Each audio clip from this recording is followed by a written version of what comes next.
Welcome to the QSO lecture series. अस्सलामु अलैकुम वरहमतुल्लाहि वबरकात। डेयर फेलोज़, आज हम QSO का आर्टिकल नंबर 89 डिस्कस करने जा रहे हैं, जो कि हमें बताता है कि proof of other public documents के दीगर सरकारी जो दस्तावेज़ात हैं उनको किस तरीके से साबित करना है। अब यहाँ पर वर्ड अदर क्यों यूज़ किया गया है? वो इसलिए किया गया है कि आर्टिकल नंबर 88 के अंदर हम ये पढ़ चुके हैं लास्ट लेक्चर में कि जो पब्लिक डॉक्यूमेंट्स की जो सर्टिफाइड कॉपीज़ हैं उनकी क्या हैसियत होगी और उनको अदालत में जो है किस नज़र से देखा जाएगा। अब सर्टिफाइड कॉपीज़ तो हो गई। आर्टिकल नंबर 89 कहता है कि public documents other than certified copies जो है उनकी क्या कानूनी हैसियत होगी और उनको किस नज़र से देखा जाएगा अदालत में। बेसिकली आर्टिकल नंबर 89 जो है वो हमें special modes of proving a document के बारे में बताता है, जो कि अदर देन सर्टिफाइड कॉपी है। तो हम आर्टिकल नंबर 89 को देख लेते हैं। आर्टिकल नंबर 89 कहता है proof of other public documents, the following public documents may be proved as follows. के नीचे जो आर्टिकल नंबर 89 के अंदर 5 तरह के दस्तावेज़ात बताए गए हैं उनको वैसे ही साबित किया जाएगा जैसे कि आर्टिकल नंबर 89 के अंदर जो है उनकी डिटेल दी गई है। तो क्लॉज 1 को देख लेते हैं। एक्ट्स, ऑर्डर्स और नोटिफिकेशंस, जितने भी आमाल हैं, कवानीन हैं, अहकामात हैं और नोटिफिकेशंस हैं ऑफ फेडरल गवर्नमेंट्स, वफाकी हुकूमत के, in any of its department, उन महकमा जात में जो कि वफाक के अंडर आते हैं। यानी जितने भी महकमा जात हैं मुल्क के अंदर उनमें से कुछ वफाक के अंडर आते हैं और कुछ सूबों के अंडर आते हैं। तो वो कहता है कि वफाक के अंडर जितने भी महकमा जात आते हैं उनके लिए जितने भी एक्ट्स, नोटिफिकेशंस और ऑर्डर्स जारी किए जाएंगे, और ऑफ एनी प्रोविंशियल गवर्नमेंट और any department of any provincial government, और जितने भी प्रोविंशियल गवर्नमेंट के अंडर इदारा जात आते हैं उन डिपार्टमेंट्स के लिए जितने भी एक्ट्स होंगे, जितने भी नोटिफिकेशंस होंगे और जितने भी ऑर्डर्स होंगे वो by the records of the department certified by the heads of this departments respectively. तो उनको जो है वो नोटिफाई करवाया जाएगा, सर्टिफाई करवाया जाएगा उन हेड ऑफ डिपार्टमेंट्स की जानिब से। यानी कोई भी नोटिफिकेशन है या कोई भी ऑर्डर है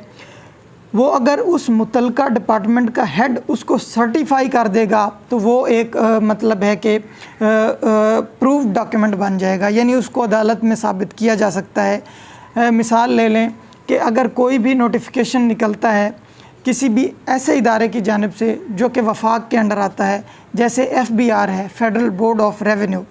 वो टैक्स को बढ़ाने का या घटाने का ऐलान करता है कि इस साल जो है इतना टैक्स आवाम से लिया जाएगा। तो उस टैक्स के हवाले से जो भी नोटिफिकेशन निकाला जाएगा उस नोटिफिकेशन के ऊपर उसके मुतलका जो उसका हेड होगा उसको सर्टिफाई करवाया जाएगा उस बंदे की जानिब से, उसकी स्टैंप होगी और उसका सिग्नेचर होगा। तो इस तरीके से इनको साबित किया जाएगा। और by any document purporting to be printed by order of any such government, या फिर उन डॉक्यूमेंट्स को जो है ये तस्वर किया जाएगा कि ये गवर्नमेंट की जानिब से जो है वो शाया किए गए हैं। यानी कोई भी ऐसी एनुअल रिपोर्ट है या कोई भी ऐसा नोटिफिकेशन है जो आपको किसी भी इदारे की वेबसाइट के ऊपर या उसके नोटिस बोर्ड के ऊपर आपको मिलता है तो यही कंसीडर किया जाएगा कि भाई ये उस इदारे की जानिब से शाया किया गया है और उसको जो है आप अदालत में एज एन एविडेंस जो है वो पेश कर सकते हैं। उसके बाद है जी हमारे पास clause 2, the proceedings of the legislatures, यानी मुकन्ना की जितनी भी प्रोसीडिंग्स हैं उनको किस तरीके से साबित किया जाएगा। By the journals of these bodies respectively, उनको उनके जो रोज़नामचे हैं उनके ज़रिए साबित किया जा सकता है, यानी उनके जर्नल के ज़रिए, और बाय पब्लिश्ड एक्ट्स और अब्स्ट्रैक्ट्स। तो और उसके अलावा उनके जितने भी पब्लिश्ड एक्ट्स हैं, यानी कोई भी कानून अगर पास होता है किसी पार्लियामेंट के ज़रिए तो उसको डायरेक्टली वो जो कानून है उसी को उठा के आप अदालत में लेके जा सकते हैं। जैसे अगर मैं इसी आर्टिकल नंबर 89 के ऊपर कोई एलिगेशन लगा देता हूँ कि इसमें फ़लाँ जो है पोर्शन वो गलत है, तो मुझे इसको साबित करने के लिए कहीं से नोटिफाई करवाने की ज़रूरत नहीं है, बल्कि ये एक एक्ट है, एक कानून है जो एक पार्लियामेंट ने पास किया है, और उस जो कानून को जो है वो हम अदालत के अंदर एज़ इट इज़ जो है वो साबित करने के लिए पेश कर सकते हैं। और by the copies purporting to be printed by the order of the government concerned, या उस एक्ट की जो कॉपीज़ हैं, उस अब्स्ट्रैक्ट की जो कॉपीज़ हैं, उस जर्नल की जो कॉपीज़ हैं जो ये ज़ाहिर कर रही हों कि भाई ये गवर्नमेंट ने ऑफिशियली जो है वो अनाउंस की हुई हैं कॉपी को यूज़ करने के लिए, तो वो कॉपीज़ भी पेश की जा सकती हैं। आप देख लें कोई भी कानून पार्लियामेंट में अगर पास होता है तो एज़ इट इज़ वही कानून, उसकी कॉपीज़ जो है वो गवर्नमेंट अलाउ कर देती है कि आप पब्लिश कर सकते हैं। तो हम बेसिकली वो कानून या वो बिल उठा कर नहीं लाते, बल्कि उसकी कॉपी जो है वो अदालत में पेश कर देते हैं। उसके बाद है जी क्लॉज 3, ये हमें बताती है the acts of the executive और the proceeding of the legislature of a foreign country. गैर मुल्की अदालत या गैर मुल्की मुकन्ना जो है उसके जो है एक्ट्स, उनको किस तरीके से साबित किया जाएगा, तो वो कहता है by journals published by their authority, उनकी इजाज़त से, उनकी अथॉरिटी के अंडर जो भी उनके रोज़नामचे हैं उनके ज़रिए उनको साबित किया जाएगा, और commonly received in that country as such, और उनकी जितनी भी कॉपीज़ वगैरह हैं या अदालत ने अपना उस लेजिस्लेचर ने, मुकन्ना ने या उस एग्जीक्यूटिव बॉडी ने कुछ भी ऐसा नोटिफिकेशन जारी किया है जिसको वहाँ की अवाम जो है as it is as a notification या एज़ एन एक्ट जो है वो फॉलो करती है, तो उसको भी पेश किया जा सकता है किसी अदालत के अंदर, या वैसे ही उसको साबित किया जा सकता है। उसके बाद है by a copy certified under the seal of the country और सवरन, कोई भी जो है उस कानून की, उस जर्नल की, उस एक्ट की कॉपी हो जो कि सर्टिफाइड हो बाय द गवर्नमेंट और बाय द सवरन अथॉरिटी, तो उसको भी कहीं पर पेश किया जा सकता है। और by recognition thereof in some federal act, या कोई भी उस लेजिस्लेचर का या एग्जीक्यूटिव का कोई भी एक्ट है जिसको जो है रिकग्नाइज़ किया गया है बाय द फेडरल एक्ट, तो उसको भी जो है किसी अदालत में साबित किया जा सकता है। उसके बाद नंबर 4 पे है the proceeding of a municipal body in Pakistan, कि जितनी भी हमारी बल्दियाती बॉडीज़ हैं पाकिस्तान के अंदर,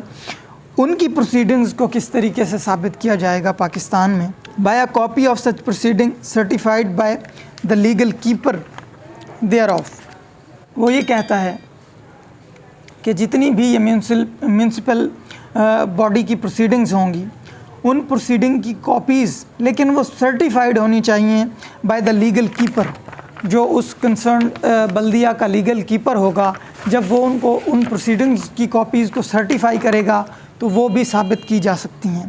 और by a printed book purporting to be published by the authority of such body, या कोई ऐसी बुक पब्लिश की गई है जिसके बारे में ये गुमान किया जा रहा है कि भाई ये इस कंसर्न बॉडी की जो है इजाज़त से इसको पब्लिश किया गया है या इसके हुक्म से पब्लिश किया गया है, तो उसको बग़ैर किसी लीगल कीपर की सर्टिफिकेशन के जो है अदालत में आप साबित कर सकते हैं। अब जो है last but not the least जो है 5 नंबर पे, public documents of any other class in a foreign country, foreign country के जो है पब्लिक डॉक्यूमेंट्स दीगर किसी भी क्लास के जो होंगे उनको साबित कैसे किया जाएगा, बाय द ओरिजिनल डॉक्यूमेंट उठा के लेके आएंगे किसी भी क्लास का, किसी भी इदारे का जो है, यानी जो पहले हमने 4 क्लासेस पढ़ी हैं, इससे हटकर कोई डॉक्यूमेंट आ जाता है तो उसको जो है ओरिजिनल फॉर्म में आप साबित कर सकते हैं। और by a copy certified the legal keeper thereof, या उसका जो लीगल कीपर है उसकी सर्टिफिकेशन के साथ उसको साबित किया जा सकता है with a certificate under the seal of a notary public, लेकिन उसके साथ जो है एक सर्टिफिकेशन लगी होगी नोटरी पब्लिक की, और ऑफ अ पाकिस्तान कौंसल, या पाकिस्तान कौंसल की सर्टिफिकेशन उसके साथ होना ज़रूरी है, और अ डिप्लोमेटिक एजेंट या फिर किसी सफारती नुमाइंदे की सर्टिफिकेशन उसके ऊपर होनी चाहिए, तब उसको पाकिस्तान के अंदर आप जो है वो साबित कर सकते हैं। That the copy is duly certified by the officer having the legal custody of the original, और वो सर्टिफिकेशन ये साबित कर रही हो कि ये जो कॉपी है ये उस बंदे की जानिब से विद इन टाइम इशू की गई है जो कि इसका कस्टोडियन है या जिसके पास ये पावर्स हैं कि वो उसकी सर्टिफाइड कॉपी जो है वो दे सकता है। And upon proof of the character of the document according to the law of the foreign country, या जो है वो डॉक्यूमेंट उस तरीके से शाया किया गया हो जिस तरीके से उस फॉरेन कंट्री के अंदर उस डॉक्यूमेंट को प्रूफ किया जाता है, तो फिर भी पाकिस्तान के अंदर उसकी वैलिडिटी होगी, उसको अदालत के अंदर जो है वो साबित किया जा सकता है। हमने आर्टिकल नंबर 89 के अंदर आज जो है बेसिकली पढ़ा कि जो दीगर डॉक्यूमेंट्स हैं सर्टिफाइड कॉपीज़ के अलावा उनको आप किस तरीके से साबित कर सकते हैं। तो बेसिकली 5 उसने जो है यहाँ पर हमें डॉक्यूमेंट्स बताए, जिनमें पहले नंबर पे वो कहता है कि फेडरल गवर्नमेंट या प्रोविंशियल गवर्नमेंट के जितने भी एक्ट्स, नोटिफिकेशन या ऑर्डर्स होंगे उनका या हेड ऑफ़ डिपार्टमेंट जो है वो सर्टिफाई करेगा, फिर उनको जो है अदालत में साबित किया जा सकता है, या फिर वो कंसर्न गवर्नमेंट जो है वो इजाज़त दे दे उस नोटिफिकेशन को पब्लिक करने का, यानी पब्लिकली बग़ैर किसी सर्टिफिकेशन के उनकी वेबसाइट के ऊपर या उनके नोटिस बोर्ड के ऊपर अगर कुछ चिस्पा हैं तो उसको भी आप साबित कर सकते हैं। उसके बाद उसने बताया कि लेजिस्लेचर की जो है प्रोसीडिंग्स हैं उनको कैसे साबित किया जा सकता है, तो या उनके जो है रोज़नामचों को उठा के आप अदालत में लेके आएँ, या फिर उनके जो एक्ट्स हैं उनको जो है आप अदालत में पेश कर सकते हैं। उसके बाद नंबर 3 पर हमने देखा कि फ़ॉरेन कंट्रीज़ की जो अपना इंतज़ामिया है या मुकन्ना है तो उनकी प्रोसीडिंग्स को भी एज़ इट इज़ जो है हम साबित कर सकते हैं अगर वो सर्टिफाइड हैं उस कंट्री की जानिब से या उनके सॉवरेन अथॉरिटी की जानिब से। और नंबर 4 पर हमने पढ़ा कि पाकिस्तान के अंदर जितनी भी बल्दिया है उनकी प्रोसीडिंग को किस तरीके से हम साबित कर सकते हैं, तो या तो वो उनका रिकॉर्ड कीपर जो है लीगल कीपर वो उनको सर्टिफाई करेगा, या फिर वो उसको एक बुक की शक्ल में देकर ख़ुद ही पब्लिश करवा दें तो फिर उसको साबित किया जा सकता है। और उसके बाद नंबर 5 पे हमने पढ़ा कि दीगर डॉक्यूमेंट्स, दीगर क्लासेस जो इस आर्टिकल 89 के अलावा हैं तो उनको भी हमने देखा कि वो भी सर्टिफाई होनी चाहिए उस बंदे की जानिब से जिसने उनको विद इन टाइम जो अपना लीगली बाउंड है उन कॉपीज़ को सर्टिफाई करने का। तो बेसिकली आज हमने आर्टिकल नंबर 89 तक जो है QSO को कंप्लीट कर लिया है। इसके रिगार्डिंग अगर आपका कोई क्वेश्चन हो या कोई क्यूरी हो तो आप मुझसे पूछ सकते हैं, और मुझे अपनी दुआओं में जो है वो याद रखिएगा। मिलते हैं किसी नेक्स्ट लेक्चर में। वमा अलैना इल्लल बलागुल मुबीन।